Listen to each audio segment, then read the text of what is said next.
Captain Chris Myers here, Central Florida Sight Fishing Charters. I'm going to talk about today the proper operation of spinning gear. Here in Mosquito Lagoon, Indian River, most of us, and me, when I'm light tackle fishing, we use spinning gear. A lot of the lures that we use are much too light to use on bait casters. We don't avoid the bird's nest, but we're using spinning gear with braided fishing line. And if you haven't used this before, it's important to become familiar with this reel and the line and how to use it before you get out here. A lot of days, as soon as we get on the water, we're looking at tailing fish, and every minute we have to spend learning how to use the equipment is less time that we're fishing. And if you're familiar with the equipment before you come fishing, and even if you own some of this, if you try a few of these things, you'll be way ahead of the curve and able to catch a lot more fish. And I'm going to show you a couple things I see people do over and over and over almost every day that cause them to miss or lose fish, and I'm going to show you the proper way to do it. The first thing is opening the bail. All spinning reels that I use have a bail, and the bail flips up and down, allows you to let line come off the top of this spool. If the bail is not in the proper position, it'll slam shut when you try to cast it. The lure will break off or it lands in the water next to the boat. So the first thing we want to do is get a proper grip, and the proper grip is going to be one where your index finger is above this spool. Now if you have big hands, you can grasp it in between the middle two fingers. I can still reach it a little bit. I prefer to hold it in between my last two fingers. This is the grip you're going to have. This hand never ever never comes off this rod anytime during casting. A lot of the casts that I see people do, they make the cast and they let go like this, and now you can't operate anything. If I'm by the fish, by the time I reach up here, grab the rod, get the bail closed, start moving the lure, those fish have already passed me and I end up missing them. Out here it's all about quickness and accuracy. Quickness and accuracy involves a proper grip. This is the grip I'm going to have. It's never going to come off. And it's never going to come off to reach up here and grab the line. If I can't grab the line, you can see right now I can't reach the line. I never want to do this. Grab the line, pull it across, and you can see how it's pulled across the top of the spool here. When I open this bail, the line is caught down, going to catch on the bail down here. When I cast, it's going to slam the bail shut and land right next to the boat. See it almost every week, almost every day a lot of times. If you cannot reach this line, never grab it with this hand, pull it across. Never grab it with this hand and put it under your finger. The only way you should grab that line is with this finger when you're still holding on to the rod. If you can't reach it, use the other hand, rotate this around. That is where the bail is, and only in that position is where the bail is designed to open up. If you open it up in another spot, there's a good chance it's going to slam shut. Rotate that around, put your finger on the line, flip the bail up. You notice that my finger is not pinched up against the rod, and if you can see, the line is not in the groove of my finger. It's right halfway between the tip and the first knuckle, and I can move that back and forth, and that lure is not going anywhere until I straighten out that finger. The farther you hold it against the rod, the farther you have to let this finger go, and the harder it is to time when to properly let your finger go to make the cast. I'm going to just barely hold it on there. Then there's another important step. That is to get this hand on the bottom of the rod. Your wrist is not strong enough to rotate this tip around fast enough to make an accurate and long cast. You have to have this bottom hand. The bottom hand snaps the tip around and it helps to generate tip speed, and it's what makes that cast go in a nice straight line and get there quickly. We're going to use this hand to make the cast, and as soon as the cast is in the air, we don't need this hand anymore, because once you let your finger go, you cannot change the direction. You can move the rod however you want, the lure is still going in the same direction it did when you opened up your finger. So as soon as I let my finger go, this hand comes up here to flick the bail closed, transfer to the reel right away. This is a mistake I see almost every day. I saw it every day this week, and I saw people miss fish because of it.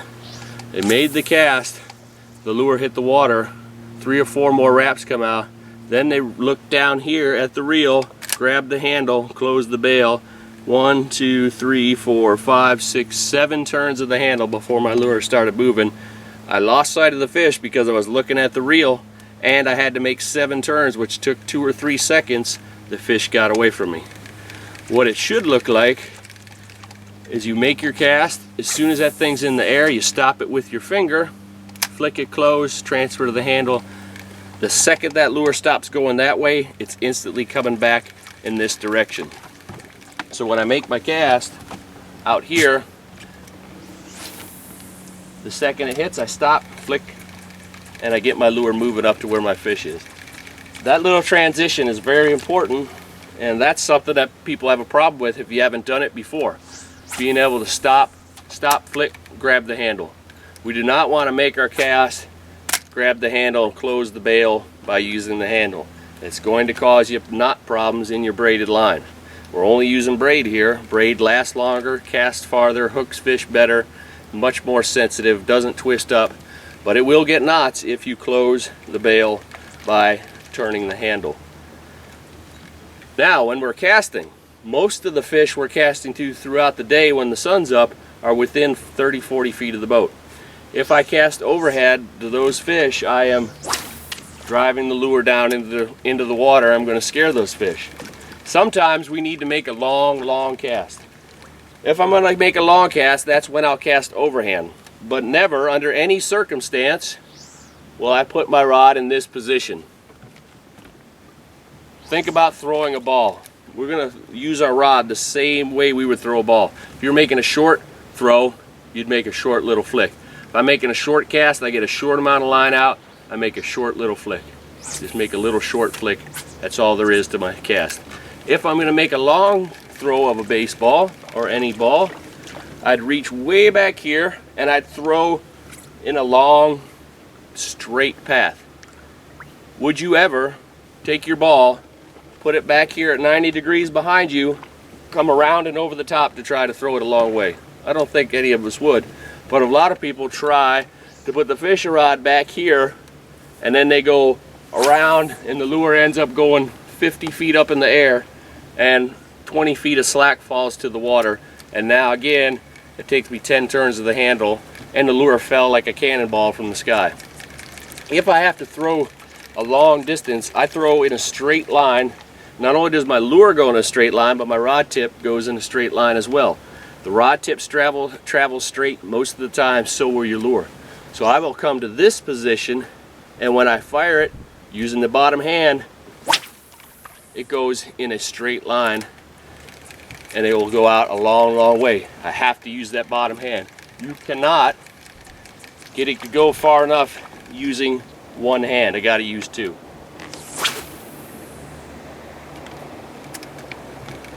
So that is how I'm going to make a long distance cast. Now a lot of the casts we're going to make are going to be to fish 40 feet and under, so we're not going to need a big giant overhead cast. We're going to need a short little accurate cast, and when we're doing that I only want to leave maybe 18 inches of line outside my tip. If I get it up too short, it won't go very far. If I get too much out, I have very little accuracy. So I leave about 18 inches outside my tip. When I'm throwing this, the second this hits the water, my finger touches the line, I flick the bail closed, that lure is coming back, and my rod tip is high so that my line is out of the water. If I drop my rod tip, we're fishing in 12 inches of water. The line is going to hit those fish before my lure gets to them. I bump one fish from the line, you scared them, you scare one, you scare them all. So I want to keep that line out of the water. Make my cast, flick it closed, get it up to where that fish is at by reeling it on the surface, let it sink down, and now I'm just going to flick the tip of the rod. Little flicks. What I want you to notice is how tight, if you can see that line is to the tip of the rod. I'll cast off the front, bring it up to my target, let it sink down, twitch, re-reel, twitch, re-reel. This is the action we give to most of our baits. Twitch, re-reel, twitch, re-reel. That bait is hopping up and down. I can just as easily cast backhanded as I cast forehanded. If I'm on the front of this boat and I have a buddy next to me over here, I can't constantly be casting across his face all day, but I can come off this side,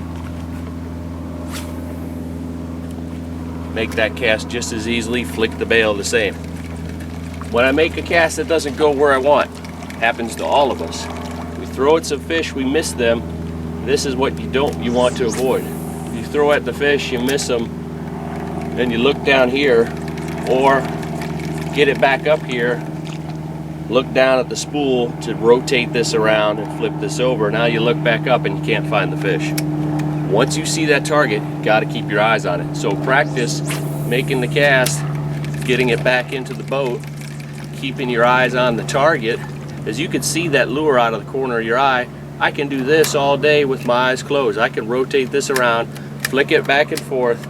I guarantee you could do it with your eyes closed. The habit that most people have is look down at the reel, flick the bail, look back up, try to find the fish. The fish is out of their view and they lost it. Seconds and inches is the name of the game out here. Speed and accuracy. Seconds is speed, accuracy for inches. You got to get it there quick, you got to get it there fast if you expect to catch a lot of fish. You're going to see a lot of fish, but if you don't get it to them before they see you, the game's over. So as a review, we want to hold this in your casting hand and never ever let this go. Extremely important. We're not going to cast overhand from back in this position ever. If we are casting overhand, we're lifted straight up and down. Most of the time we're casting in a sidearm, and for a short cast this rod tip is staying right next to the water. If there's fish 30 feet in front of me, I cast 30 feet easily. I would cast 35, 40 feet and do that easily without bringing that rod tip up more than a couple feet off the water. That way the lure goes in a straight line, it lands, and instantly I can bring that back without having to get slack. If I cast up in an arc, every time I cast in a rainbow or an arc shape, I have to reel in slack before I can get that lure moving. A lot of lures I like to use have an exposed hook. This one is weedless. A lot of lures I put on a jig head with an exposed hook. If you let that thing sink down in the grass, you're going to get grass on it. You can't use it if you can't stop yourself from letting it sink down. But if it stops going that way, starts going this way, and I only drop it into the grass when I'm by the fish, I don't have a problem with it catching grass. If I'm throwing far, I prefer a sidearm, and I'll start low and end up high and watch how much higher my rod tip goes if I want this to go far. That's just as far as I can throw overhand. I started down here at the water. I ended up here above me, so it went up in a straight line. I stopped my finger. I stopped the line, extra line coming off the spool with my finger. If I don't stop that line from coming off with my finger, now hopefully you'll be able to see it this way, I'm going to make a long cast. I'll tell you when it hits the water, we'll watch the line come off. It's in. 3 or 4 more, there goes 5 or 6, and we're not even in wind. If you have wind, you'll get a whole bunch of line comes off. Your line ends up in a big bow, and now even if I flick it closed by hand, I have this slack. Reeling up slack is going to cause me knot problems. Closing the spool by turning the handle, closing the bail by turning the handle, and reeling up slack onto your spool. The 2 causes of knot problems in your braid. If you keep a tight line, close the bail by hand, you won't have any knot problems in your braid. So casting a little short flick, stop it going out, turn around, bring it back in. You want to have that part second nature to have a lot of success sight fishing for redfish, trout, drum, or other parts where you're fishing for bonefish, permit, tarpon. Quickness and accuracy, those tips will help you develop that.